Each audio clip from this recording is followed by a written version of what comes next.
Hello Zaniacs, welcome back to Zaniactv. I'm your host Zane, and today we're going to go over what the new Mythic Plus Affix is for 9.1. How the Tormented seasonal Mythic Plus Affix works.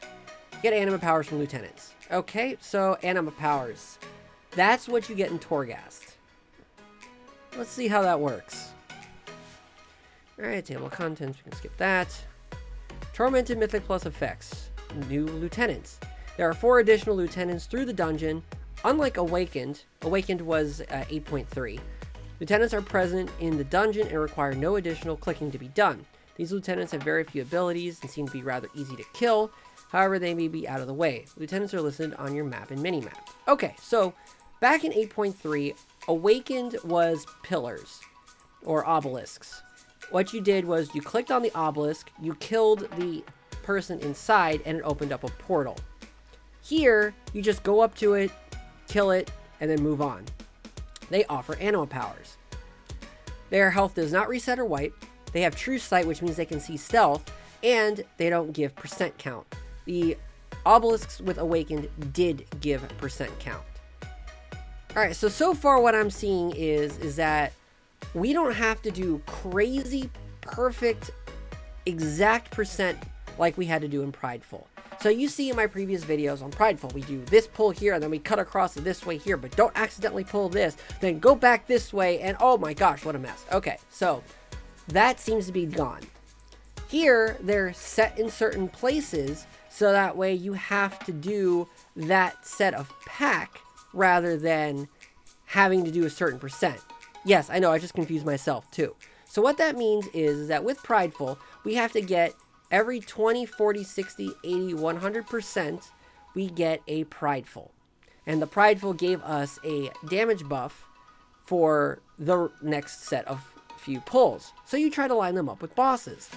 Alright, so with the lieutenants, it's not percent based, it's location.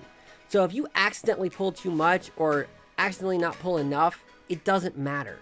And that, to me, is a very big deal because routes are not going to be nearly as strict. It's not going to be as messed up because when I'm healing and somebody goes a route that's not the route I do, of course, everybody wants to do the route they do. But when I'm healing and people don't do the route that I do, I'm like, okay, why are we going this way? Why are we fighting this mobs? And then all of a sudden, you get Pridefuls in random places and it's not for boss. And it's just like, what kind of route is this? But that's not going to be happening anymore with this. As long as we get to the lieutenants, for the most part, then it'll be okay, routing-wise. Alright, so, let's keep moving on with this.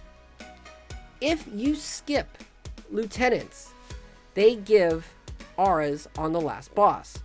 50% movement speed reduction, damage over time effect, 50% reduced healing, or 50% increased physical damage taken.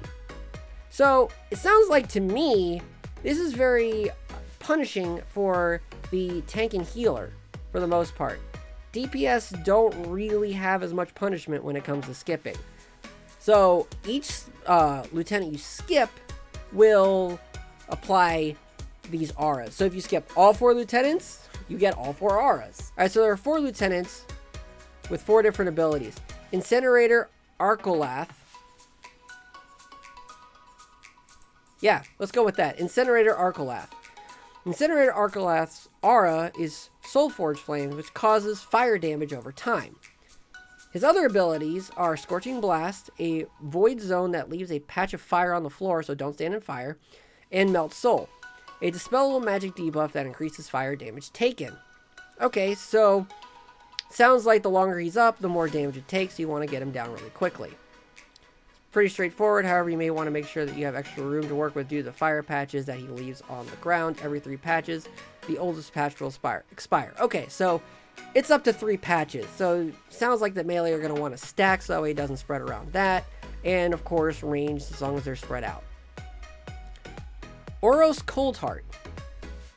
Oros Coldheart aura is Chilling Presence, which causes players to have 50% reduced movement speed. His other abilities are as follows: Fighting Cold, Frost Lance. Alright, so he has Fighting Cold and Frost Lance. The lieutenant's auras doesn't do much, and it makes his lieutenant quite easy. He's probably the easiest of the 4. Okay. Sagodon the Breaker. Sagodon the Breaker's aura is Intimidation, which causes players to take 50% increased physical damage. Alright, hopefully that's staggerable with monks. His abilities are as follows. Massive Smash, that sounds scary, and Lumbering Might. This lieutenant increases physical damage, but this lieutenant really only autos the tank and the rest of his abilities are avoidable. He's also pretty easy, according to Wowhead. Executioner Veruth. Executioner Veruth's aura is Thantatophobia, which causes players to receive 50% less healing. His other abilities are as follows. Decapitate. That sounds scary. Deals high physical damage to the tank and leaves a short bleed effect. I'm so glad I have Stagger. And Raise. Deals high physical damage to the target and nearby targets, leaving a short bleed effect for every target hit.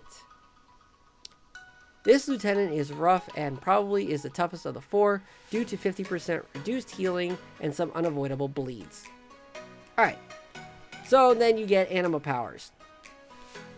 Whenever you defeat a lieutenant, your entire party gets to choose an anima power for the rest of the run.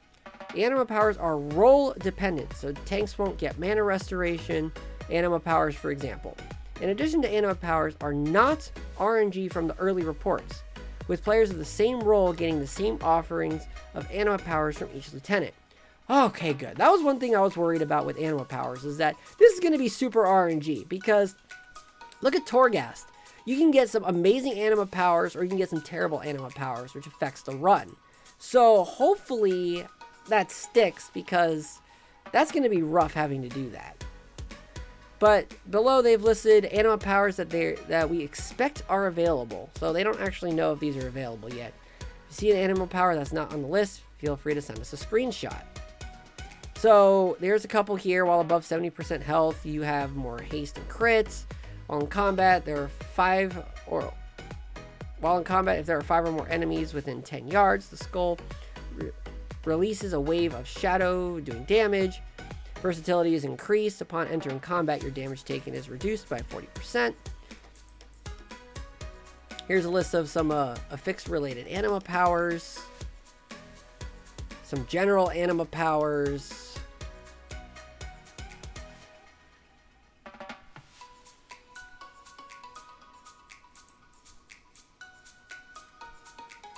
But yeah, that's the new affix.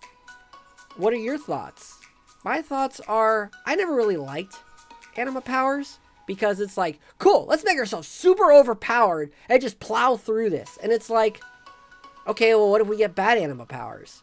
And it's a struggle, because when I did some Torghast, I did get some poor anima powers, and it just either took longer or was harder, or it was too easy. So now that they're implementing that in Mythic Pluses, which is my favorite part of World of Warcraft, I don't think it's going to go in the direction they want it to, but I really like that it's not percent based, because anybody pulled anything extra, then it would be like, uh-oh.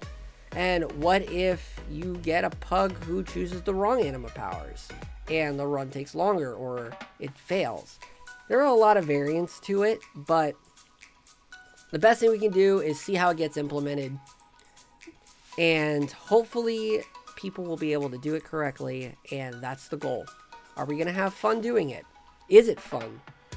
People like being overpowered. Some people liked the whole corruption system because it made you overpowered. Some people don't like the overpowerness, which is why they go back to Burning Crusade and sit there and melee for 8 seconds before being able to get another melee strike off. Who knows? Let me know in your comments what you think of these new affixes. I'd love to hear from you guys. Hope everyone has a great one, and we'll see you on the next one. Big thank you to everyone supporting me on Patreon. Without that support, videos like these would not be possible. Check out my Patreon if you would like to help support more content like this.